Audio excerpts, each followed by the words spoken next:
हसन साहब, बिलावल भुट्टो का कहना है कि पीपल्स पार्टी आम इंतखाबात में धांधली की सबसे बड़ी बेनिफिशरी नहीं। ये भी कहा कि हमारी मुखालफत पर सोलर टैक्स ना लगा, वरना किसी बाबू का इरादा था सोलर पर टैक्स लगाने का। क्या कहेंगे?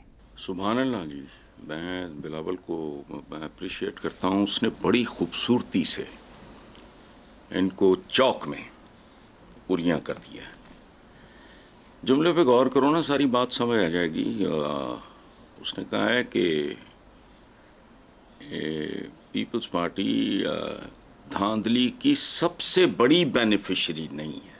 यार सुभान अल्लाह, मैं बिलावल से इतनी बारीक और इतनी खूबसूरत बात की तवक्को नहीं करता था, सच्ची बात। यानी सबसे बड़ी बेनिफिशरी नहीं है फॉर्म 47 फेम।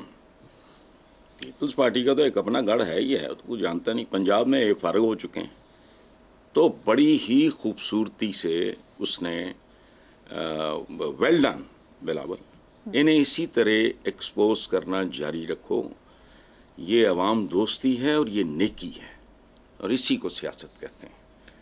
इन लोगों को बेनकाब किया बिलावल ने, उसका बहुत शुक्रिया अवाम की तरफ से भी, मैं पंजाब की तरफ से भी मैं उसका शुक्रिया अदा करता हूँ। दूसरी बात जो की है उसमें बिलावल थोड़ी डंडी मार गया है। दूसरी बात उसने ये की है कि सोलर एनर्जी पे टैक्स लगाने का इरादा किसी बाबू का था। बाबू का नहीं था बिलावल, भेड़ियों का था। बाबू बेचारा किस खाते में होता है? ये तो ग्लोरीफाइड क्लार्क्स होते हैं, बाकी अपनी अपनी वारदातें हैं उनमें ये माहिर होते हैं, वो करते हैं। अदरवाइज बेसिकली ये उथे की ढोनू रखे होंगे सियासतदान। बाबू का क्या काम? किसी चमचे कड़चे ने को किया होगा, वो तो कोई बात नहीं। असल बात ये है कि ये कम्युनिटी ये बताते खुद ये इस बात के जिम्मेदार हैं, और मैं ये बात पहले भी सुन चुका हूँ। लेकिन बहरहाल हल्की सी डंडी मारने के बावजूद बिलावल ने इसकी तस्दीक कर दी है कि ये सोलर पर भी, और तुम बच्चों की पैदाइश पे लगाओ, चलो को फायदा तो हो, आबादी कंट्रोल होगी। यार ये कैसे भयानक लोग हैं। बच्चों की पैदाइश पे लगाओ, खुदा की कसम मैं उसके हक में पूरी कैंपेन चलाऊंगा। मेरा दिल करता है, ये जरूरी है। और तुमसे तो ये ही नहीं संभाले जा रहे। माल्थस की थ्योरी ऑफ पॉपुलेशन पढ़ो, हम पे खास तौर पे अप्लाई होती है। 10 साल के बाद ये पॉपुलेशन कहां होगी? होश करो, इन पे लगाओ टैक्स, बच्चों की पैदाइश पे। सोलर एनर्जियों पे टैक्स लगाने वाले लोग ये बहरहाल कीमत चुकाएंगे, आज नहीं तो कल बहुत भयानक कीमत चुकानी पड़ेगी इनको। आगे चलें आप। बिल्कुल ठीक है, आगे चलते हैं साहब। किंगडम ऑफ नेदरलैंड्स यानी हॉलैंड के 14 साल रहने वाले वजीर आजम अपने ओहदे से सबकदोश होने के बाद साइकिल पर सवार होकर घर रवाना हो गए। क्या तबसरा करेंगे इस पे? सुभान अल्लाह, यार क्या बात है। खुलफाए राशिदीन के किस्से कहानियाँ इन्होंने हमें सुनाने के लिए रखी हुई हैं, उन पे अमल करने के लिए नहीं। कि हज़रत उमर बिन अब्दुल अजीज़ जब वो कैबिनेट मीटिंग, उसको कैबिनेट मीटिंग ही कहेंगे ना, वो जो सरकारी गुफ्तगू ख़त्म हुई, ज़ाती हालचाल पूछना शुरू किया, आपने चिराग बुझा दिया। ये जो आप बात कर रहे हो कि हॉलैंड का 14 साल वज़ीर आज़म ने साइकिल पे घर गया, और घर भी उसका कोई अपार्टमेंट वगैरह होगा, मुमकिन है उसकी किस्तें भी रहती हैं, लीजिंग वगैरह के चक्कर में इसने को बना लिया हो बेचारे ने। तो उसने को कमीशन के बैक टीटियाँ मीटियाँ तो ज़ाहिर है उसकी नहीं थी। जिस तरह उनका वज़ीर आज़म गया है, इस तरह हमारा यूसी काउंसलर भी नहीं जाता। जैसे महज़्ज़ब मुल्कों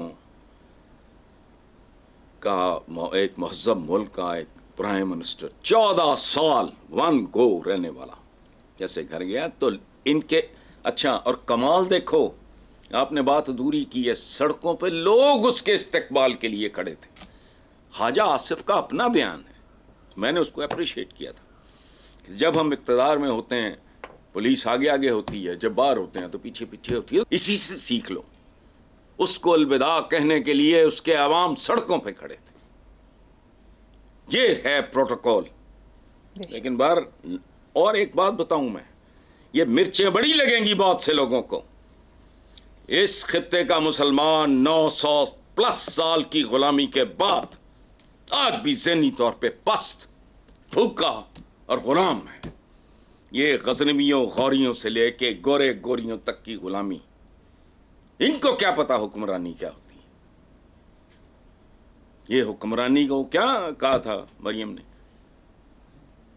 हुक्मरान खानदान। वो हुक्मरान खानदान तो पता नहीं कैसे होते हैं, ये ऐसे होते हैं, साइकिल पे जाते हैं, अवाम की मोहब्बत लिए जा रहे होते हैं, चूंकि वो जानते हैं उन्होंने मर जाना है। खरपति भी होंगे, किधर गए इस दुनिया के बेशुमार खरपति। हम लिस्टें छापा करते थे धनक के ज़माने में, उनमें से किसी का नामो निशान नहीं रहा। ये दौलत किसी की नहीं, दिन फिरते रहते हैं लोगों के दरमियान। देखो बात सुनो, खराज हो, तावान हो, डकैती हो, है डाकू पनाई सारा।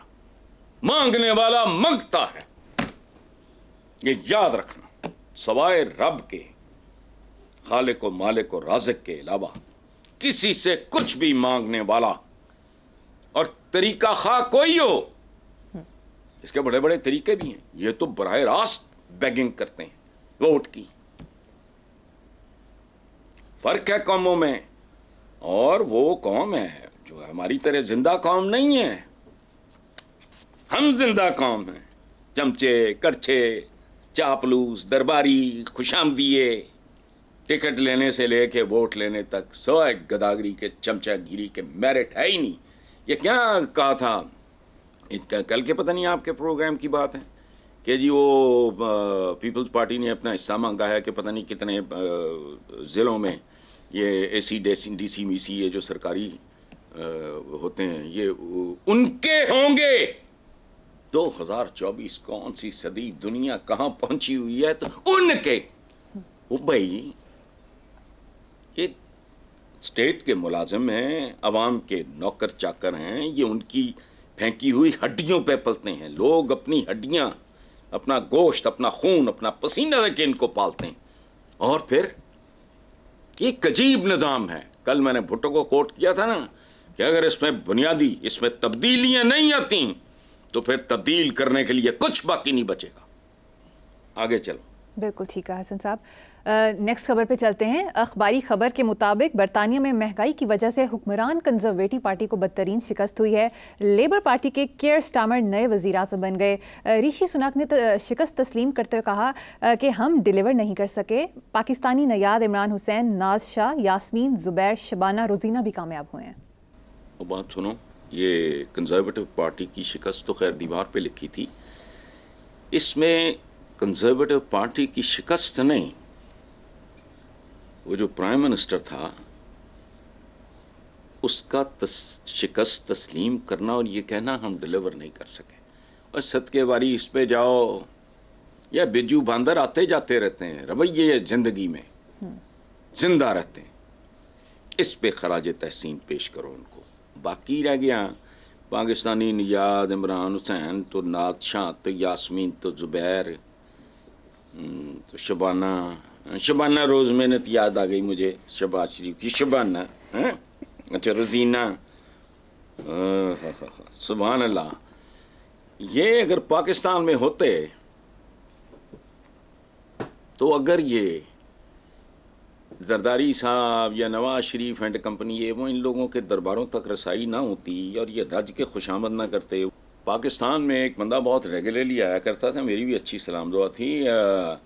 वो बड़े एहतमाम से ख़ुद को कहता था लॉर्ड नज़ीर, मतलब लॉर्ड, जैसे आप हम जैसे पेंडू बोलते हैं, लॉर्ड नज़ीर। तो मैं ऐसा करता था कि तू कितने पाकिस्तान चुनता ना तो लॉर्ड नज़ीर ना होंदा, तेनू जीरा जीरा कह के मार देंदे।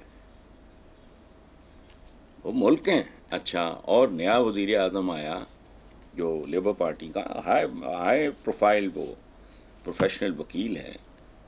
तो बहरहाल सियासत पे माँ बाप के बहुत सारे इन लोगों का असर होता है, लेकिन जिनकी ये औलादें होते हैं, पता नहीं आपने क्या पाकिस्तान तो में तो बहुत बड़ा चमचा होगा तो ज़्यादा तक ये कौंसल, अदरवाइज चंदे के नाम पे रिश्वतें देते हैं। हमारे यहाँ तो डोनेशन भी डाका है बेसिकली, सब जानते हैं, मैं कोई नई बात नहीं कर रहा। बहरहाल छोड़ो आगे। वैसे हसन साहब, अखबारी खबर के मुताबिक पाकिस्तान में डब्बा बंद दूध फ्रांस, ऑस्ट्रेलिया और नीदरलैंड से भी महंगा हो गया है। कोई बात नहीं, फिर क्या हो गया, दूध क्या ज़रूरी है। एक चौपट कनाती ने एक बार लिखा था, तो मैं ये गंदे दूध के बारे में बात कर रहा था, तो उसने कॉलम लिखा कि जी फिर पानी पिएं। तो मैंने कहा पानी ही पिएं बच्चे, लेकिन मुसीबत ये है हमें साफ़ पानी भी हमारे बच्चों को नसीब नहीं। खुद वासा कहता है कि आर्सेनिक मिला होता है, जहर होता है उसमें। तो क्या करना है दूध पी के तुमने?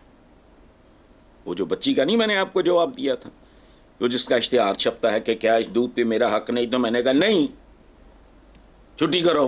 पता भी है सारा कुछ, इसके बावजूद एक्सप्लॉइट करना किसको? जो बेचारा कर कुछ नहीं सकता, वो घर बैठ के कुट सकता है, वो कुटते हैं लोग। तुम्हें नहीं पता कि नहीं है हक उसका? क्या वजीर आजम फलाने मेरा बंद डब्बे के दूध पे हक नहीं हो, तेरा तो गंदे दूध पे भी हक नहीं भाई। चलो देखो, और बात सुनो, ये आपने सस्ते महंगे की बात की है, तो यहां भी बहुत कुछ सस्ता है, बहुत सस्ती है। बेरोजगारी सस्ती है, लॉ एंड ऑर्डर उसकी तबाही बहुत सस्ती है, आर्सेनिक वाला पानी, मिलावट वाली ग़िज़ाएं दुआएं, कोई वाली वारस नहीं है, सब कुछ सस्ता है, बहुत कुछ सस्ता भी है वहाँ की निस्बत। इसलिए ना आपको ज़रा तवाज़ुन कायम रखा करें। चलें, ठीक है हसन साहब, नेक्स्ट टॉपिक पे आते हैं। मारूफ गुलकारा शाज़िया मंजूर ने पाकिस्तानी अवाम को एक मशवरा दिया है